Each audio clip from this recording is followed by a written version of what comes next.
tell us about the speech. How did it impact you? You know, don't get that. These are time killers and or time fillers.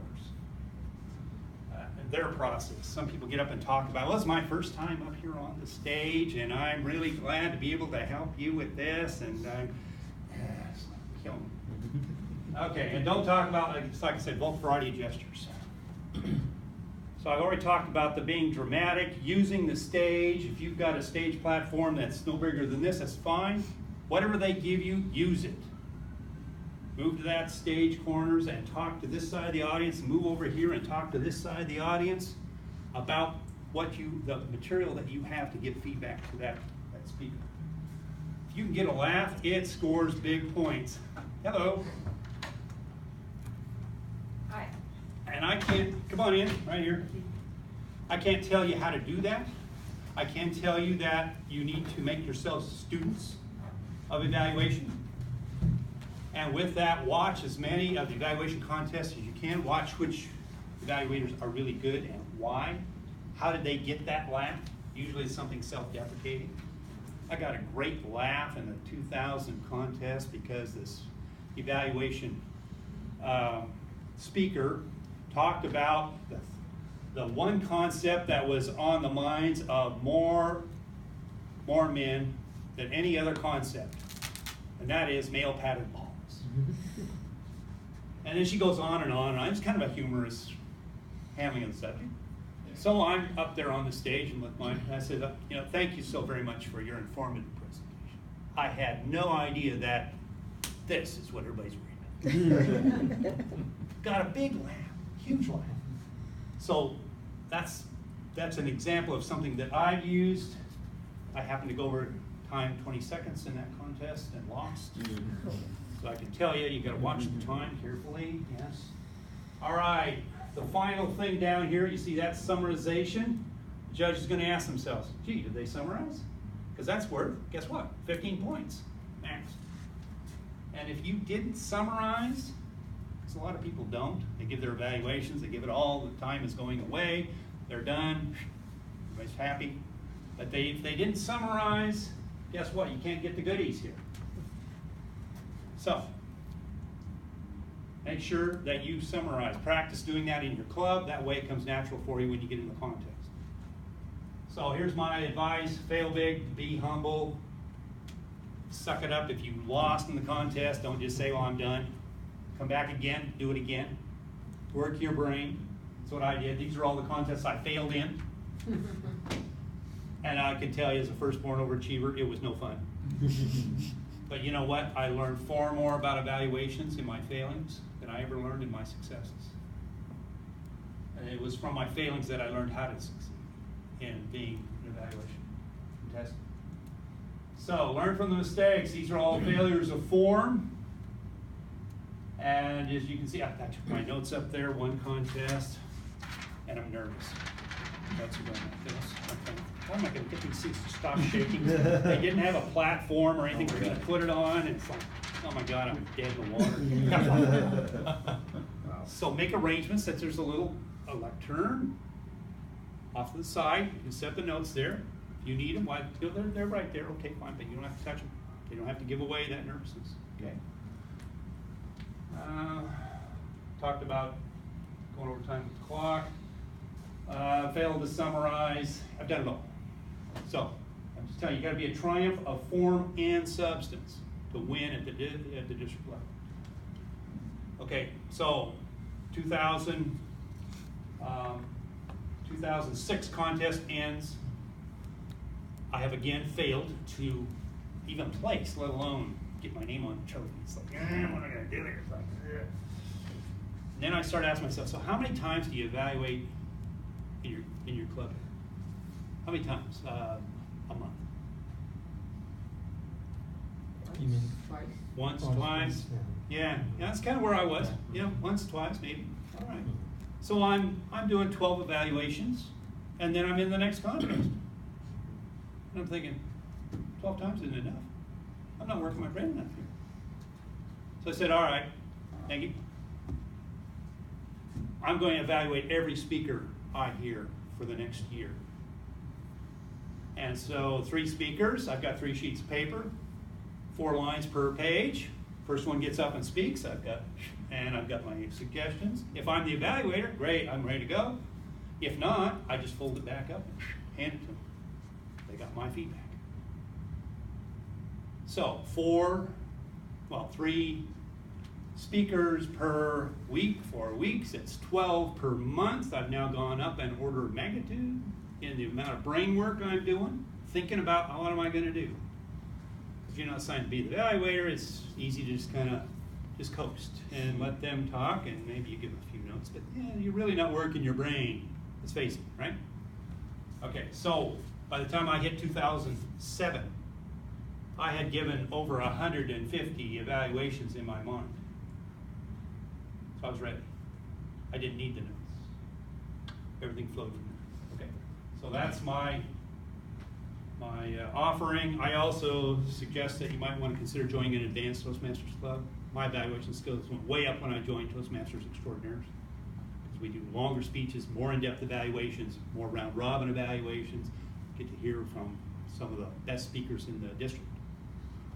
So that was huge for me. Okay, let's go over the needs review. We talked about the whole idea, if you just focus on strengths and you focus on what they could improve upon in your opinion, you don't have to worry about being critical. Finding improvements. Read this document. Undoubtedly answering these questions, you're going to find some things that will be an improvement, that you can suggest for improvements. And guess what? Reading this document and becoming real schooled in what to look for, then you're thinking about that when you're putting your own speeches together. So now your skills go way up. How to be effective. Did we talk about that? Yes. Again, you focus on strengths and you focus on what can be improved. That's all you need to focus on. So I've went through all of this pretty fast. Hopefully we got a little time left. Any questions before we launch in and give Alex a chance to speak? One question back here. Yes. Yeah, so I have a question about language to avoid. Yeah. And you said don't slash and burn, don't whitewash, don't repeat, don't talk about yourself, don't use negative language. But for example, a speech I heard, there were a lot of ums and ahs. Right. So, I mean, shouldn't you bring that to their attention? Shouldn't that be a part of your evaluation? It can be. Do you have an all-counter assigned? All-counter grammarian assigned? Yeah. In your, okay, so isn't that what that person's supposed to do? Oh, okay. So you as the evaluator don't have to do that. Okay. You can suggest, I suppose, that because of all the ahs and ums, one of the things they might do is bring a bell for everybody else. And when they speak and say an ah and um, you got to get that immediate feedback. This is me talking. So I do a lot of ahs and ums after 27 years. And they say, oh, this is my baby. Try to be cute, so they'll forgive me. But get a bell, have them ring it, or a clicker, or some other way of immediately giving that feedback. We just gave an ah. You can't change a behavior you're not conscious of. That's a good idea. Mm-hmm. Yeah. So there's a little suggestion for improvement you can throw out there, just because of all the ahs and ums, and the ah counter is going to give you numbers, or however you do it here. So yeah. Let's get Alex up here and have him give a speech, and then we will practice giving Alex feedback. So. And I was going to think, just say in terms of evaluation, we do evaluations every week with every speaker. Everybody does an evaluation. Yeah. You may not get up there and present it, but So everybody you do a round evaluation. robin every week with Yes. the speakers. Okay. Yeah. Yeah. All right. What? No, that's what he calls it. We don't do the round robin. We do. What? Yeah. So maybe that's what he's calling it, round robin.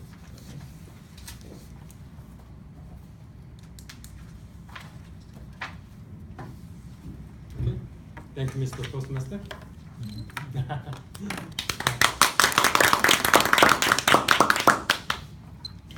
I am a daydreamer. I daydream about almost everything. In my daydreams, I'm a Roman soldier conquering those tiny city-states around the Mediterranean Sea. In my daydreams, I'm a Major League Baseball player hitting a home run in the bottom of the ninth inning, the natural. In my daydreams, I'm a romanticist I can make any girl fall in love with me all the time. In my daydreams, I'm Alexander the Great all the time. But even when I'm watching those blockbuster movies, I always come up with something like more exciting, nail-biting ideas, action ideas. And I can come up with a more better, colorful lines, storylines.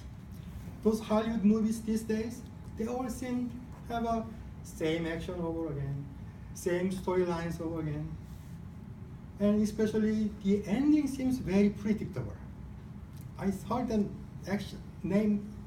line before, I've seen that action before. But my daydream ideas are new and different, based on all from my lifetime experience. I have a good friend of mine, I'm sure you all know him. His name is John Lennon. In his Relic song Relic, he sings, "You may say I'm a dreamer, but I'm not the only one. I hope someday you'll all join us, and the world will be as one." And he also said, "Who's to say dreams and nightmares aren't as real as the here and now?" I always wanted to write my daydreams into action movies and romantic stories.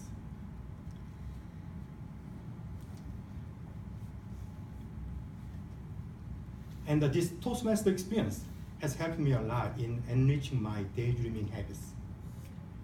In the story, you have to have a beginning, middle, and a conclusion, right? Earlier this year, I happened to Google for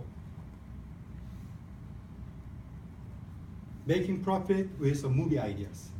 And voila, there are a long list of search results. Apparently, it is a very money-making ideas. People are doing it all over the world, young and old.